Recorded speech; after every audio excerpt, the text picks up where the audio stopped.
Bismillahirrahmanirrahim. Assalamualaikum warahmatullahi wabarakatuh.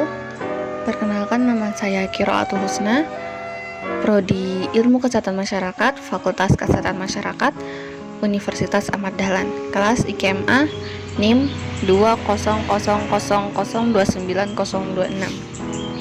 Ini saya akan mereview film yang berjudul Sang Pencerah yang disutradarai oleh Hanung Bramantyo tahun 2010 dengan genre keagamaan, berdurasi 120 menit, penulis Hanung Bramantyo dan produser Raam Punjabi.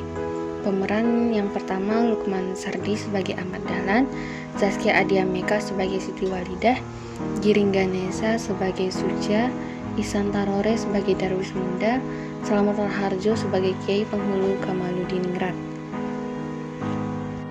Muhammad Darwis adalah seorang anak dari Abu Bakar yang dulunya seorang khotib di Masjid Besar Kauman yang biasa dipanggil Darwis oleh keluarga dan teman-teman dekatnya. Pada saat umur 15 tahun, Darwis banyak melihat budaya sesajen berbaur agama Islam yang menurutnya menyesatkan. Darwis ingin pergi berhaji dan untuk mendalami agama Islam. Pak D-nya berkata tidak perlu pergi ke Mekah untuk menuntut ilmu kalau tidak bisa membawa perubahan seperti kiai-kiai Majnun yang banyak pergi menuntut ilmu, tetapi sepulangnya dari Mekah tidak mendapatkan ilmu apa. Sepulangnya dari Mekah, ia mengganti namanya menjadi Ahmad Dahlan, kemudian menikahi Siti Walidah.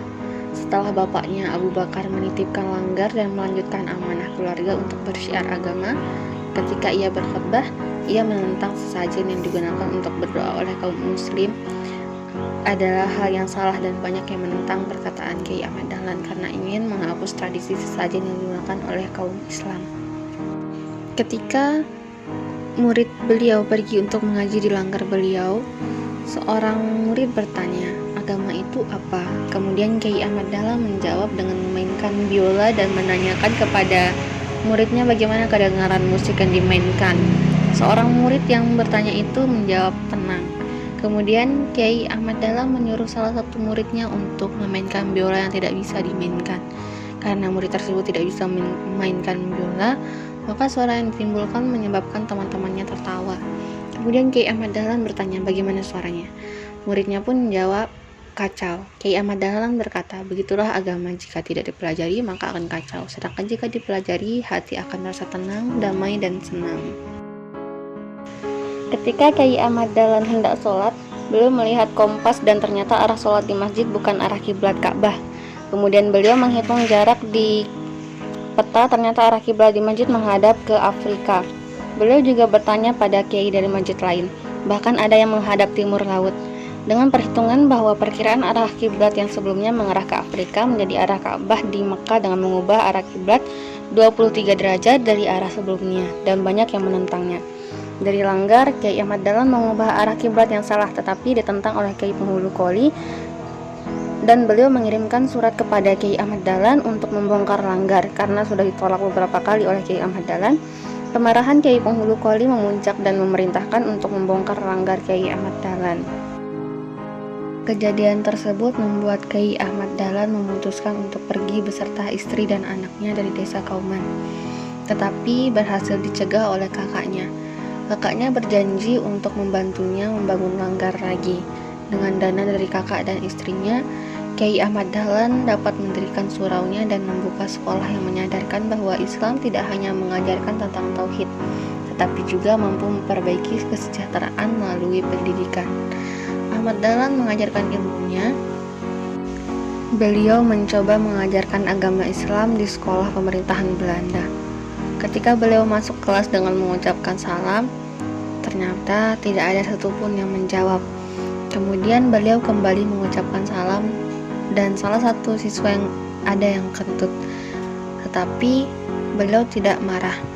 Beliau menerangkan bersyukur karena bisa mengeluarkan kentut, karena Allah memberikan saluran pembuangan agar kita bisa makan sepuasnya dan minum sepuasnya.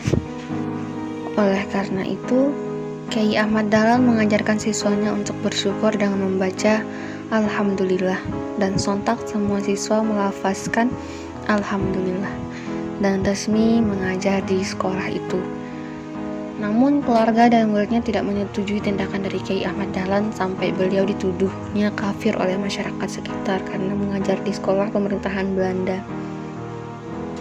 Namun tuduhan tersebut tidak membuat semangat para muridnya melemah untuk menegakkan ajaran Islam yang melenceng dari ajaran sebelumnya.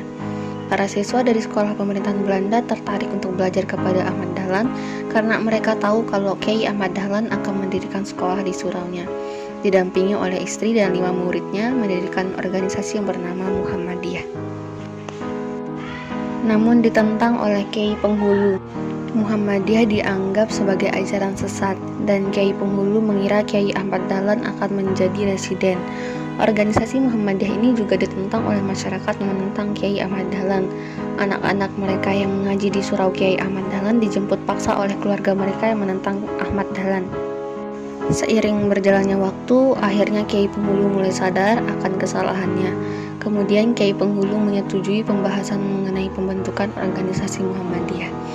Kiai Ahmad Dahlan berpesan bahwa hidup ini singkat dan hanya satu kali. Manfaatkan bukan hanya untuk kepentingan sendiri tetapi untuk Allah dan masyarakat juga. Maka dari itu, pada tanggal 18 November 1912, Yogyakarta ditetapkan berdirinya Gerakan Muhammadiyah. Sekian dari review film Sang Pencerah. Semoga bermanfaat. Assalamualaikum warahmatullahi wabarakatuh.